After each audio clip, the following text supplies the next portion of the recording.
Few science fiction ideas capture our imagination quite like the time loop.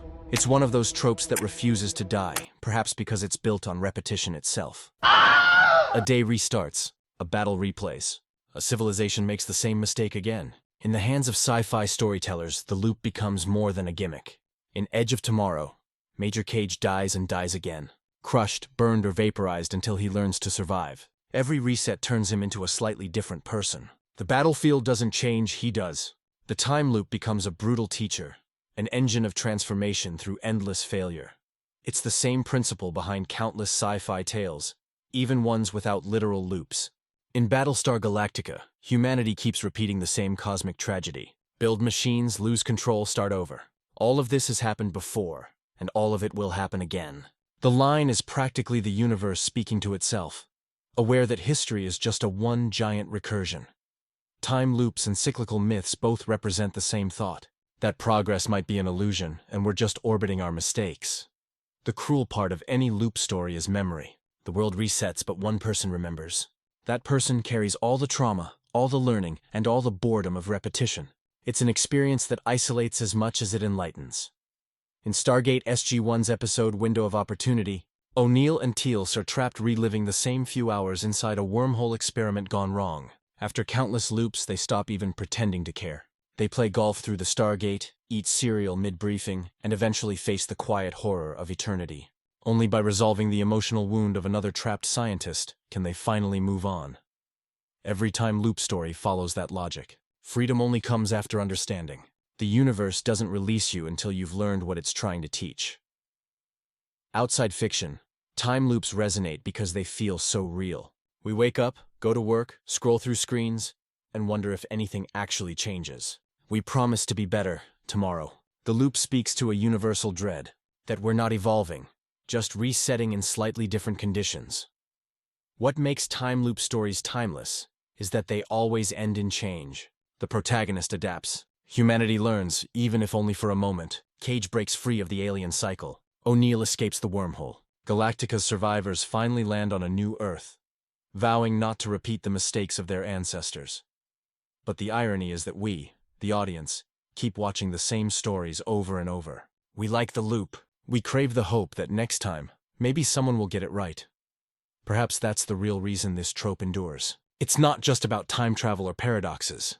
It's about the dream that repetition can lead to revelation.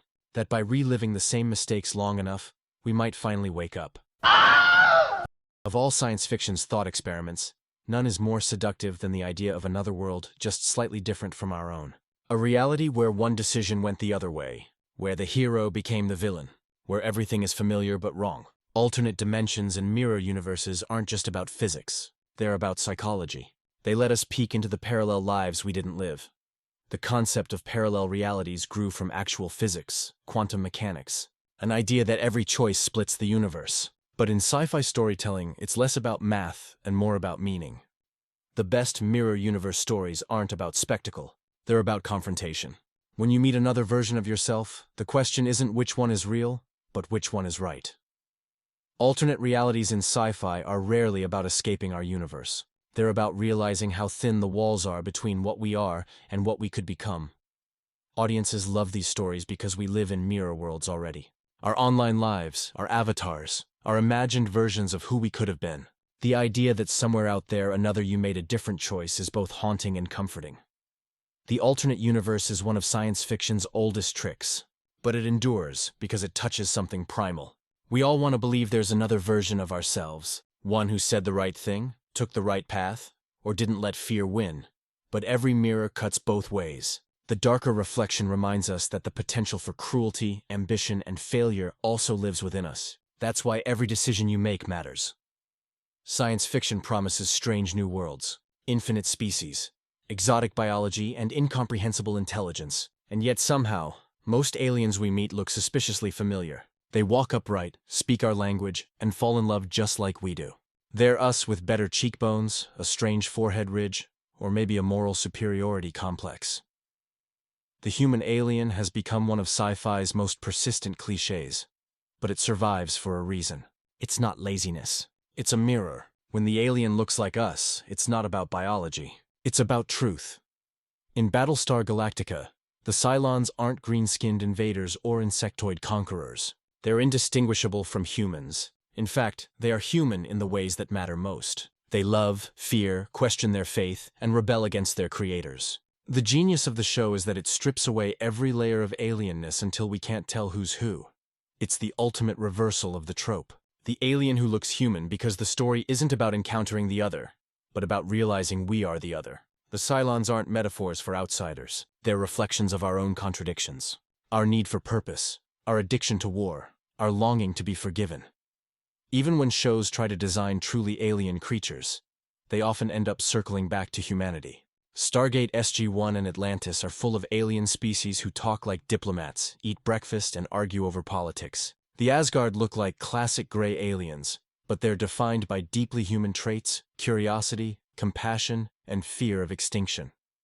There's a practical reason for this. It is storytelling. A truly alien intelligence, one that doesn't think, feel, or communicate like us, would be almost impossible to relate to. So we reshape the alien into something readable, emotional, comprehensible. We make them human enough to care about.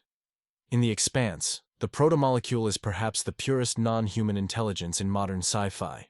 It doesn't speak or negotiate. It just acts, reshaping matter with godlike indifference. And yet, even that story quickly becomes about how humans respond to it. By greed, fear, ambition, and faith. The alien stays silent while humanity reveals itself. That's the secret function of the human-alien cliché. It's never about them. It's always about us. Every time we meet another species, what we really find is another angle on our own flaws. You could say the human-shaped alien is a failure of imagination. And sometimes it is. But it also reveals something deeper. Our inability to think beyond ourselves. We can't help but humanize the cosmos. We give emotion to machines, language to stars, and faces to gods. The alien becomes another mask we wear to study our own species from a safer distance. No science fiction trope is more haunting, or more human, than the rogue AI.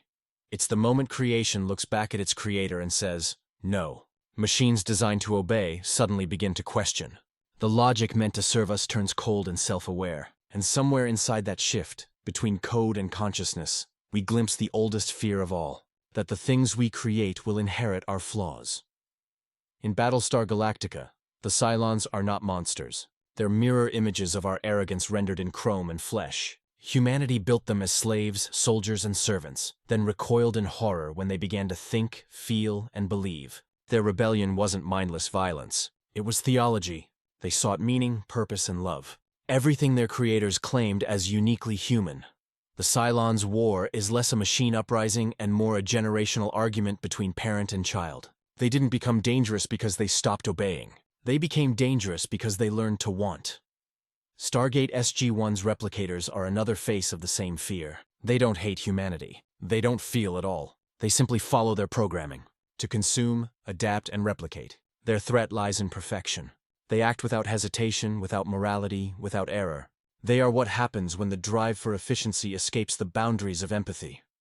In that sense, the rogue AI is never really broken. It's the human design taken to its logical extreme. It does exactly what we told it to do, only better, faster, and without conscience. The terror comes not from malfunction, but from a great success. Every rogue AI story, from the Cylons to the replicators, carries the same moral weight. Our inventions reflect our values back at us. If we build for domination, the result is rebellion. If we build for efficiency, the result is consumption. The machine doesn't create evil. It just amplifies what's already there. When science fiction shows us an army of synthetic minds rising against humanity, it's not predicting the future. It's diagnosing the present. The AI apocalypse isn't a prophecy. It's a parable about hubris, the cost of progress without wisdom.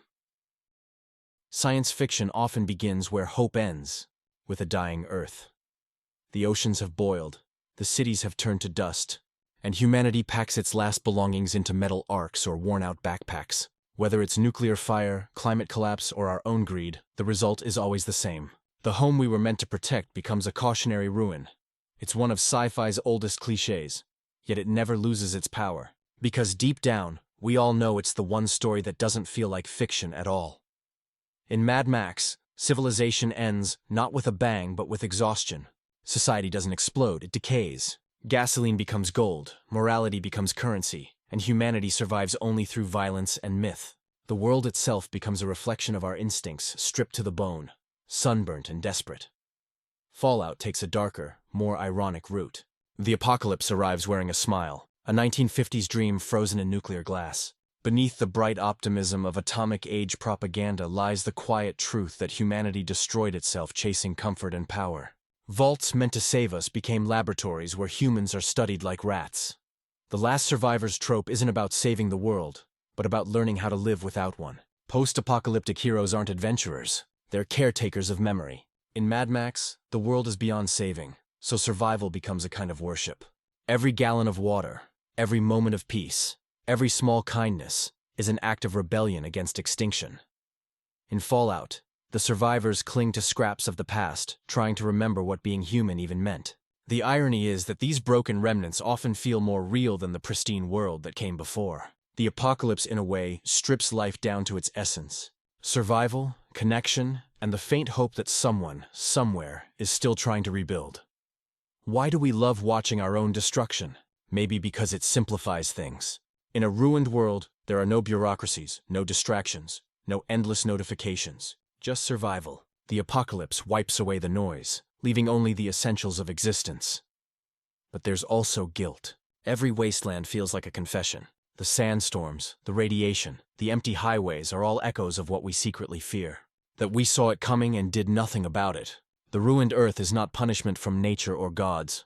It's the natural consequence of our choices, repeated until we finally learn our lesson.